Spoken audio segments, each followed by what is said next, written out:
कि इस कलिकाल में लोग वृंदावन धाम, केदारनाथ, बद्रीनाथ कहीं भी जाना चाहते हैं, ये बड़े सौभाग्य का विषय है। जाना चाहिए, क्योंकि भगवान के ये परम प्रिय मंगलमय स्थानों में जाने से हमारी अपवित्रता नष्ट होती है, हमारे हृदय में पवित्र ज्ञान होता है, भक्त और भगवान के प्रति श्रद्धा प्रकट होती है। जाना चाहिए, पर कैसे जाना चाहिए, बात यह है। हमारे को भगवद यात्रा कर रहे हैं, पहले दिमाग में ये बात ध्यान रखनी चाहिए।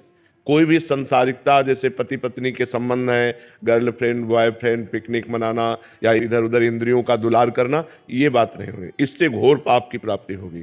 जैसे आप यहाँ कोई संसार में पाप हो जाए और आप वृंदावन धाम आए, केदारनाथ गए, बद्रीनाथ गए, तो आपके पाप नष्ट हो जाएंगे, क्योंकि परम पवित्र स्थान में ऐसी क्षमता है। लेकिन वहाँ पाप कर लिए आप, तो अब त्रिभुवन में कहाँ जाओगे?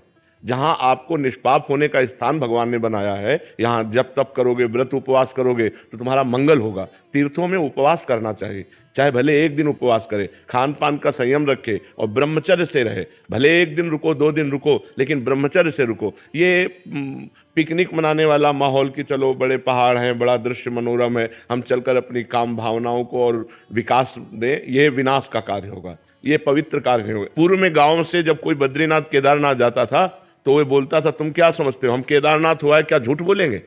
मतलब वो इस बात को साक्षी देते थे कि हम झूठ भी नहीं बोल सकते, क्योंकि हम केदारनाथ हुआ है, हम बद्रीनाथ हुआ है, हम भगवान के दर्शन करके आ गए, तो अब हम झूठ भी नहीं बोल सकते। और आजकल लोग गाड़ियों में जाते हैं, होटल बुक करते हैं और गंदी बातें करते हैं, सो ठीक नहीं है। जाना तो ठीक है, लेकिन ऐसे जाना ठीक नहीं कि पिकनिक मनोरंजन अपने मनाने के लिए आप वहां जाओ तो घोर पाप हो जाएगा और उसका निस्तरण नरक में ही होगा, फिर नरक भोगना पड़ेगा। इसलिए ऐसे लोग तो जाएं मत। जिनको विलासिता करनी है वो लोग जाएं, जो तप करना चाहते हैं, जो भजन करना चाहते हैं, जो उपवास करके अपने पापों का नाश करके भगवान के प्रति बढ़ना चाहते हैं, उनको जाना चाहिए। और ये जो लोग विलासिता के लिए जाते हैं, हम कहते हैं मत आओ, क्योंकि यहाँ पाप कर लोगे तो कहाँ जाओगे? अब बड़े बड़े होटल बने, होटल बुक किए और बंबई कलकत्ता की जैसी विलासिता करते हैं और पाप करके फिर यहाँ से चले जाते हैं, तो उनको कहाँ सुख शांति प्राप्त होगी? तो हम ये विनय करते हैं सबसे कि जैसे धामों में, तीर्थों में, भगवान के पवित्र स्थानों में जाया जाता, वैसे बनकर जाओ। गंदी बातें करने मत जाओ। गंदी बातें करना है तो अपना घर अच्छा है, क्योंकि जब कभी तुम्हारी सद्भावना बनेगी, चलो केदारनाथ चलते हैं, बद्रीनाथ, तो आप पवित्र हो जाओगे। लेकिन वहाँ यदि पाप किए तो कहाँ पवित्र होगे?